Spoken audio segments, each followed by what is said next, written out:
Well, hello, it's Chris. From an uncracked code right outside the CIA to ciphers leading to treasure, here are 9 codes and ciphers that have never been cracked.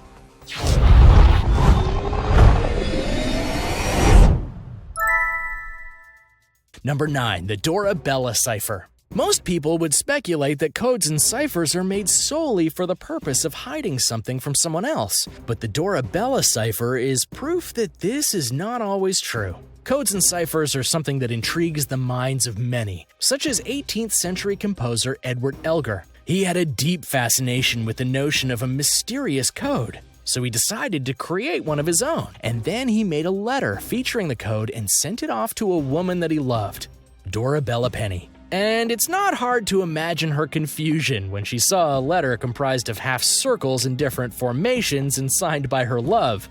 What? I mean, that's a ton of work, but I guess it'd be a good way to hide something from your parents if you needed to. And the reason that this particular cipher is unsolved isn't because of any heinous action, but rather, well, Dora misplaced the letter, meaning she couldn't ask Edward what his cipher meant. By the time she had found the letter again, sadly he'd passed away. Unfortunately, it's a true story. Given that another letter like this hasn't been found, it likely means this was a one-off code. So what it says is known only to the late composer. It was probably something very romantic. I mean, your guess is probably as good as mine. Number 8, Somerton Man. The year was 1948, off the coast of Somerton Beach near Adelaide, Australia. What should have been a normal day turned into a mystery when a rather well-dressed man literally washed up onto the shores of the beach. Now, he was dressed for cold weather, even though the weather itself was actually pretty hot. And just as odd, there was no identification on the man at all. And when they ran his fingerprints and dental records, there was no match.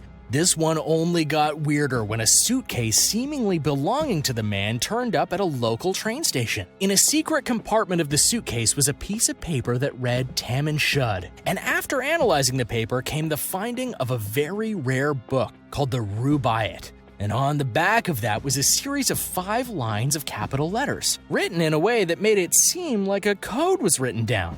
But despite all of these findings, no one knows who the Somerton Man was, why he turned up at the beach, why all of his belongings were scattered about, and most importantly, what the code meant and who it was for.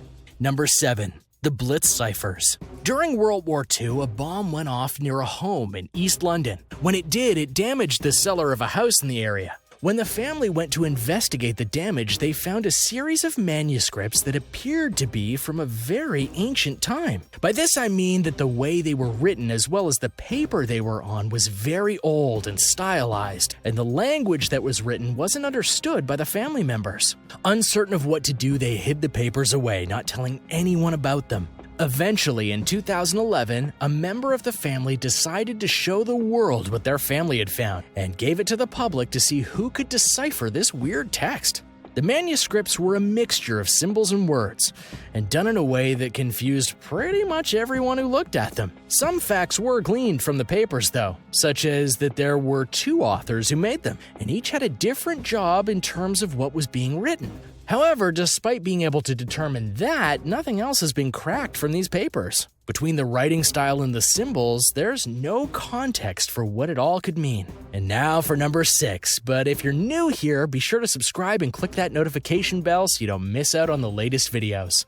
Number 6. The Dorabella Cipher. There have been many authors who've written about codes and ciphers in their time. But in 1939, Russian-English cryptographer Alexander Dorabella dabbled in the subject via his book Codes and Ciphers. But in a fun twist, he decided to push his readers' brains to the limits by creating his own cipher and putting it at the back of the book to see if they could figure it out. Many took the challenge, and many more asked Dorabella for clues and hints as to how to figure out his cipher. For a long time, he just played dumb or would just give teasers as to how to figure out his mystery. And then, later on, he admitted he had actually forgotten how he did it. He couldn't remember how he made his own cipher, and likely forgot about the message he put into it as well.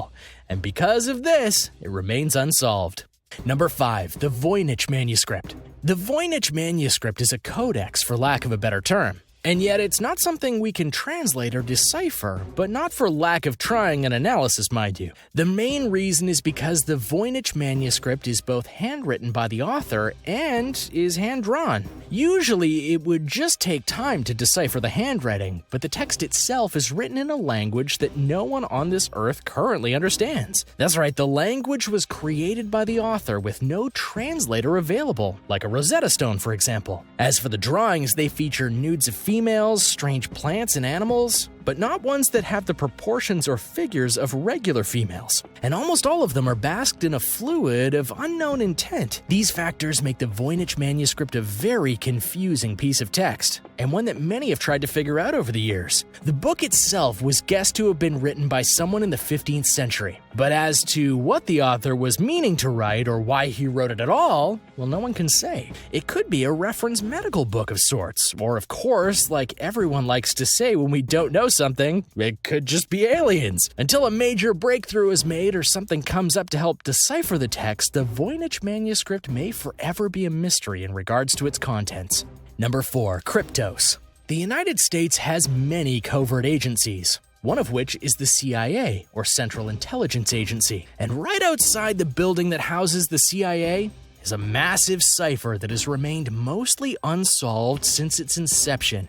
It's called the KRYPTOS. Many find this ironic that an agency known for secrets has a secret code right outside its building waiting to be cracked, and yet the full message hasn't been decoded. Only parts of it have. Since its arrival in 1990, people have been able to determine that the code is divided into 4 parts. But though the first 3 parts have been deciphered, the last one has not. Just as interesting, the person who made the code actually did some misspellings within it, likely making it even harder to translate. The first part goes as follows. Between subtle shading and the absence of light lies the nuance of illusion.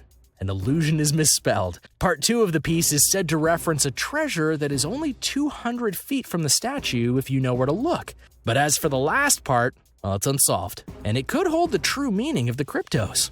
Number 3. The BEALE Ciphers.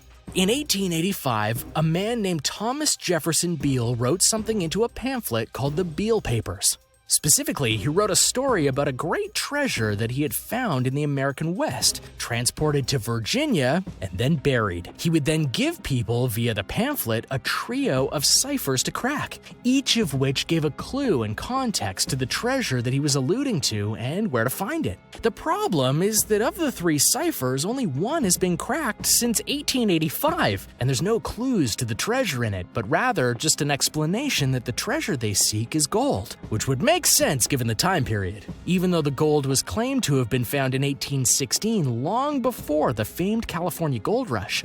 The last 2 ciphers haven't been cracked, and many have wondered if they ever will be. Unlike other ciphers, there is proof they can be cracked, as the first cipher just had to be compared in parts to the Declaration of Independence, with each number in the cipher translating to a word and the first letter of that word. But if this is the case with the other 2, it's incredibly unclear what books or texts the numbers were meant to line up with. Though many hold out hope to find the treasure, many wonder if it and Thomas Jefferson Beale truly existed. Number 2. D-Day Pigeons. There were many codes by all sides in World War II, with the intent to try and confuse the enemy and ensure that their messages weren't intercepted. The problem, though, was that the easiest way to deliver the messages, a radio, was also the most dangerous, as the enemy could eavesdrop on them. There was a way around that, though: carrier pigeons, but they too had their own issues. Mainly, they could get shot down and not deliver their message, which is exactly what David Martin found out in 1982. He was simply cleaning out his chimney when the bones of a pigeon fell down. And when he examined the bones, he found a canister. The canister held a message written in code.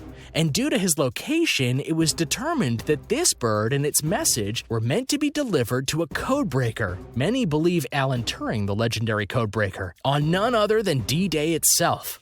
The weirdest thing here isn't that the bird was found, but rather no one can determine what the message said despite its clues and signing from who sent the pigeon on its merry way. Not even the US military can decipher it, and they were technically the ones who sent it. And number 1, the ZODIAC Cipher. The Zodiac Killer is one of the most infamous people in the history of the world, a case that has puzzled many for nearly half a century. The identity of the Zodiac is still unknown, but what's just as unknown is the context and meaning of a cipher that he sent to the San Francisco Chronicle back in November of 1969. The cipher was sent along with a greeting card and a blood-stained shirt from one of the victims. The cipher itself was proof that it was the Zodiac who sent it because he had sent a cipher before, and it was cracked by a school teacher and his wife, believe it or not. But this second cipher has been uncrackable for 50 years. In fact, it's so mysterious that many actually try and crack it for the sole purpose of making their name in the field of cryptology. And yet, despite professionals, amateurs, and even an artificial intelligence program looking at it, no one has been able to figure it out. And so the mystery of the Zodiac Killer continues. Thanks for watching, guys. What did you think of these mysterious codes and ciphers? Have you got any guesses about any of them? Want to take a crack? Let me know in the comments below. Be sure to subscribe before you leave, and I'll see you next time.